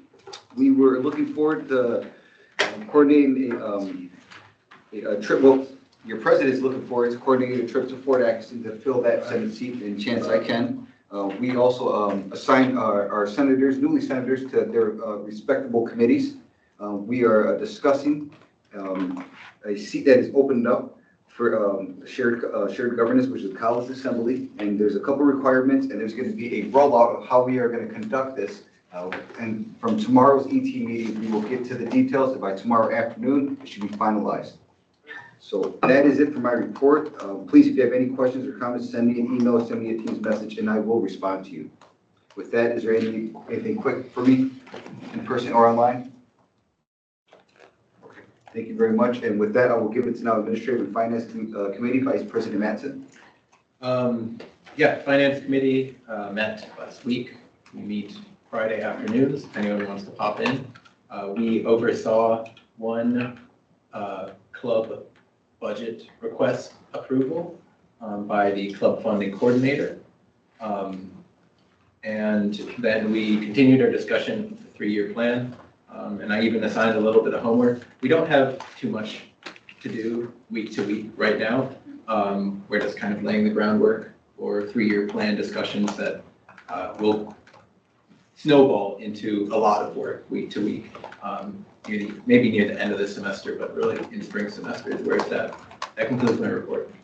Thank you, Vice President Menson. And with that, I'd open up for any questions, comments that you would have for our Vice President. Please, something quick. If not, then just send it to Teams or email, in person or online. Any?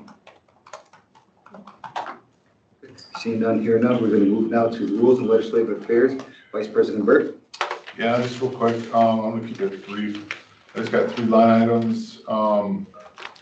Our teams have been meeting on Wednesday discussing creating a capital fundraiser for Clarion radio upgrades. I've been meeting with Ellie Rome regarding this to help us steer the right way. We're also creating a like an oratorical workshop style at our meetings to share with people how to write well. Our number 1 focus right now is to empower all of us on the legislative committee to not only edit, but to write well and to understand citations. And right now I'm just currently working on resolution 2. We're gonna let Senator Rogers roll out resolution 1 before we do. That's slated for October 30th to announce to the Executive Council, and that's pretty much all I got. Thanks. Thank you, Vice President Burt. Yep. If you have any questions, comments, or concerns for Vice President Burt, please send them a Teams message or an email. Unless you have anything pressing right now, I'd open it up in person or online. Okay. Seeing none, hearing none, we're going to move to Team Development Committee. Vice President Zertel. Yes, so we joined, I was joined by Donovan Juarez. I'm still working on getting Avery Holte and Ida. I am terribly sorry, Ida, that I forgot to add you in, but I did add Avery Holte and Donovan Juarez. Didn't have any guests, but we did discuss the team development interest survey, and it is definitely leaning towards some really interesting things. So I'm gonna forward that to everybody. Yeah, I'm gonna get you guys on your seats. Okay. But for the majority, I had 14 responses, so that's the majority of our Senate. So I will forward those today. Sure. But I just revisited all of our roles. Donovan is clearly, still trying to make his decisions regarding his roles, which is totally fine, along with Avery Holte and Ida Wilmo. I will discuss with you individually about what you think your role is going to be. And then Burt Consender was going to do a team building activity today, but unfortunately we were unable to do that because we tabled it. But we are looking forward to going ahead and, building that experience up, and I hope to see him next week. But other than that, though, Concludes your report. That concludes my report. Thank you very much, Vice President Zertel. Do we have anything pressing for Vice President Zertel right away? Otherwise, you can send him a Teams message or send him an email in person or online. Seeing none, hearing none, look forward to hearing back from that survey to see what the majority was going for. We will now give it to our Vice President of Public Relations, Ari Nichols. Yeah, so a couple things to cover. When PR committee met, we voted on what we're going to try to push forward for things to have during tabling, like things that we can give away to people. As well as we are working with a student in the photography department to get together a time where all of us can take a new group photo, as well as, with the jackets, as well as get people professional headshots done. I'm working with Ash Rogers to write a expansion of the halal food initiative to be just a food diversity initiative. So this would include obviously more things such as dietary restrictions due to being like a vegan, vegetarian, as well as offering like kosher and those halal options, obviously. And then this is something that, because we had a business only meeting, this is something that was specifically requested that I do mention because this is pretty big news. The International Affairs Committee met with CIE for the first time. And after hearing our concerns, they're actually already moving forward with making changes to their institution. So one of the biggest things that came up was insurance and international students not understanding American insurance. So not only is there going to be a creation of like online services and workshops to help people understand that, we're also going to expand what the services we offer and what languages we offer them in. So they're actually coming to us and asking us directly, hey, what are the most spoken languages at the college? So that they can go through and add those and add translations of all those. And that concludes my report. Congratulations. Thank you, Vice President. All right, it was just coming from somebody that studied abroad. That was an offer to us, so that's awesome. We do very well here at this Madison College with what we do for our national students. Thank you for Colin. He's the one pushing everything behind it. He was here, I would, yeah. With that, we can go to our, if you have any other questions, comments, concerns for our Vice President Nichols, please send him an email or a Teams message. With that, we're going to go to our advisor for his report. Just a final reminder that if you would like to attend the Voices Conference, that is due tonight at 11:59 p.m. So if you have not submitted your information to be considered, they do have a limited number of spots that they can take. So please submit that tonight, 11:59 p.m. Advisor Cole, do you have a list of people that said that they're interested but just didn't submit it? I actually have none. I'm actually not involved in the process. Oh, okay. I met with Ellie today and she's like, hey, just remind folks, tonight's the deadline. So, Thank you, Advisor Cole. no problem. This is an official call out. I'll do a formal email next week that if you'd like to attend the November WSG meeting, Wisconsin Student Government meeting at Blackhawk Tech in Janesville, Wisconsin, I'm going to start putting together a roster of folks who would like to attend and get some folks certified as drivers so that we are able to have a strong group down there. So if you would like to attend, you can send me an email tonight. Otherwise, wait till I send the formal email out next week so we don't overload y'all. And then, yes, it is open for everybody and anybody to attend. And then lastly, the Spring 2026 Student Leader Retreat, which is similar to what we held in the fall, is about 80% created. The event is posted on Wolfpack Connect. So feel free to check that out under Student Life's page for events. Everyone on Senate should plan to attend. It is going to be Tuesday, January 13th from 12 to 4:30 p.m. at the Goodman South Campus. And again, you all get an invite to this as well. So if you don't remember right now, totally okay. With that, I believe that's all I have for my report. I can open it up for questions. I'll go to Mr. Circle. Just very briefly, when is the WSG meeting in November? Thank you. Yeah, I should have mentioned that. So it's changed because of the Voices Conference. So it'll be Friday, November 14th. Okay. Yeah, I was about to say, I knew that they were conflicting. Yes, so Friday, November 14th. Apologize. Thank you. You have a question from Senator Waters? You have the floor, Senator Waters. I was just curious if for the WSG event, are we gonna like take a bus or do you want us to drive up ourselves or like carpool? Good question. The preferred method is that we'll rent vehicles for you all to utilize and have certified drivers take us. So if I have more than what can fit into a minivan, I'll get 2 minivans. We have that kind of plan aside for our travel budget. Good question. Turtle? I apologize. You're good. Is it the same times, 10 a.m. to 4 p.m. on that? Yes, I'm triple checking to ensure that that is actually the process with some other changes that have happened, but yes, it's planned for an all-day thing. But Blackhawk Tech is only about 35 minutes from here. So it would be a short drive down and then a short drive back, but plan 10 to 4.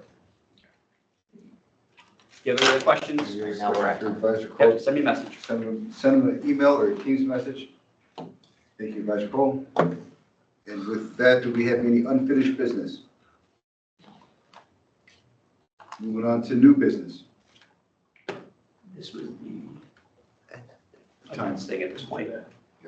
If you want to. So, to enact. Senator Okay, Crowder. Senator Crowder, the floor is yours for the presentation. All right, I am loading the presentation. I'm just gonna run it through. Are you guys able to see it?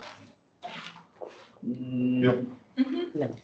Oh, it did show. Good. Yep, cool. Yes? It's on Okay. standard coverage, yes, ma'am. All right, so these are my, hold on, little secondary thing here.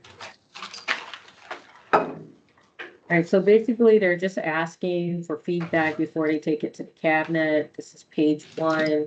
I just wrote up a little feedback about the fact that I think that the title should be clarified about children on campus policy, creating clarity, compassion, and consistency. And then maybe a subtitle of cross-college initiative aligning with Madison College's mission to remove barriers and foster equity and success. And then, I mean, I don't know what changes they're gonna make. There's like 9 of us that were part of the group. For myself, I felt like this page maybe came a little bit too early and that we should be talking about like addressing real needs and real solutions, basically explaining the data that we had received, which was like 1 in 3 Madison College students care for children under the age of 18. 72% say that children affect their academic success, and 79% of managers and 72% of faculty want clear, flexible guidance. Let's see here. I'm gonna try and make this really quick, you guys. And I guess if there's anything you guys have problems with what I'm saying, I know these slides aren't gonna match up with what I'm gonna be sending in with feedback, but they'll take what they need and leave the rest behind, as I like to say. So Family U, just so everyone is aware, is who we received the grant from and how we got this initiative going.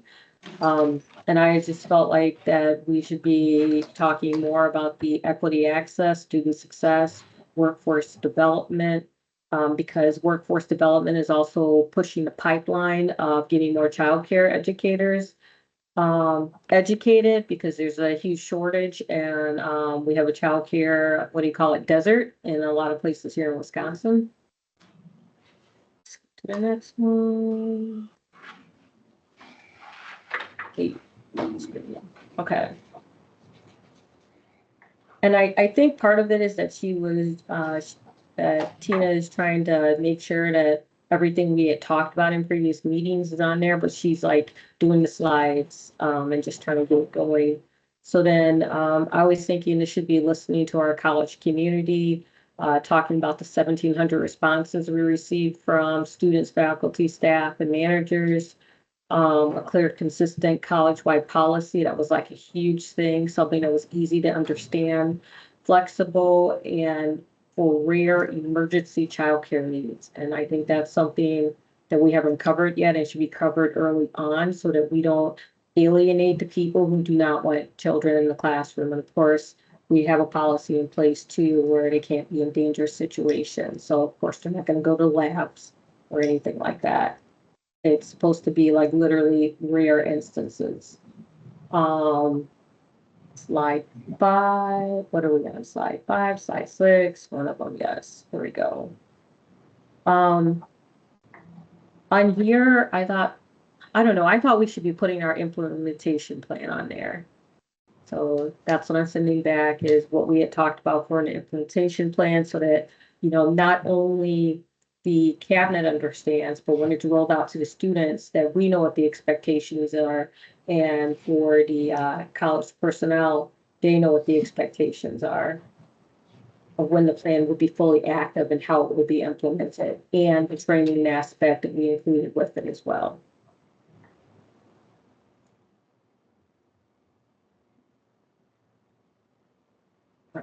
Here.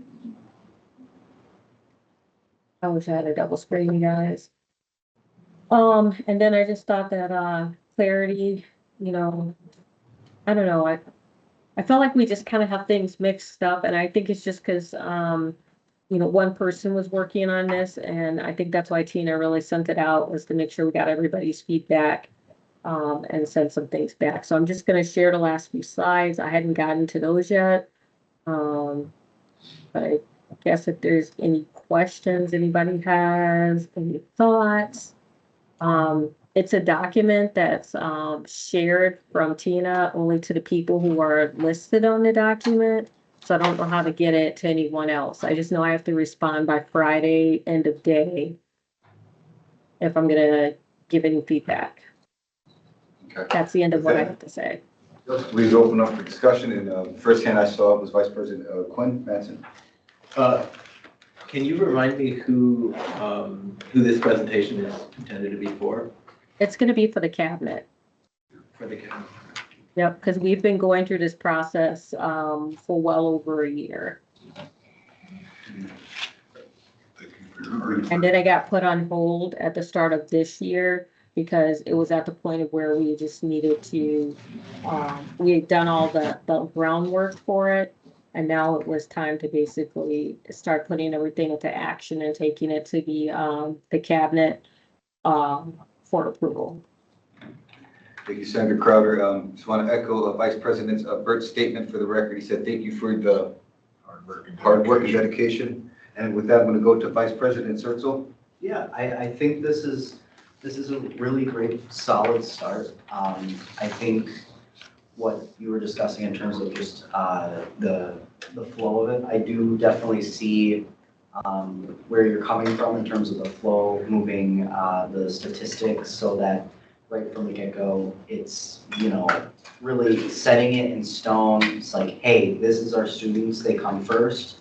And then having the background information follow that, I think would be a great flow to it and really kind of,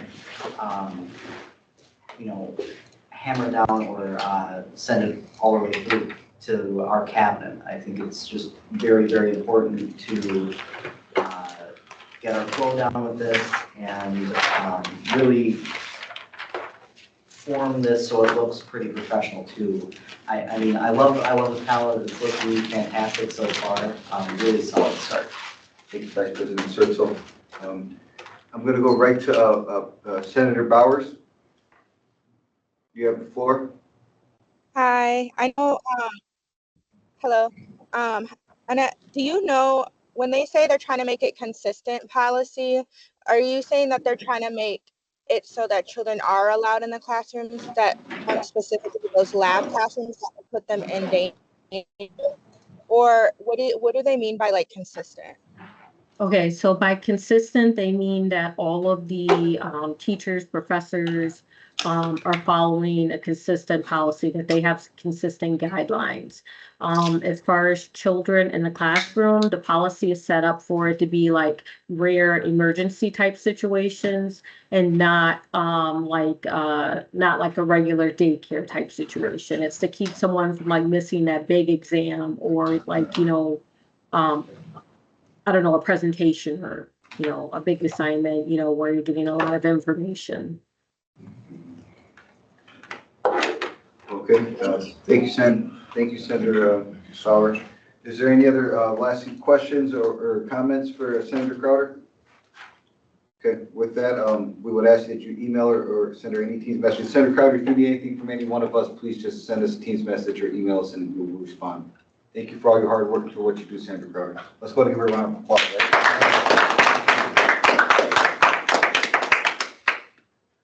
Okay, with that, I'm going to have an announcement. Our next meeting will be on October 23rd, 2025 in room C2455 at 4:30 p.m. With that, I would see the time at 6:26 p.m. Thank you, everybody, for staying on track and staying on time. I'd entertain a motion to adjournment. Senator Jagadish. Motion for adjournment, seconded by Senator Larson. Thank you. Any discussion or in person or online? Good job. Vice President Clinton? No? Okay, all right. Okay, all right. Seeing none, hearing none, I'm going to take a vote in unanimous consent. In 5, 4, 3, 2, 1. Motion is passed. The meeting is adjourned at 6:26 p.m. Thank you, everybody. Appreciate you guys.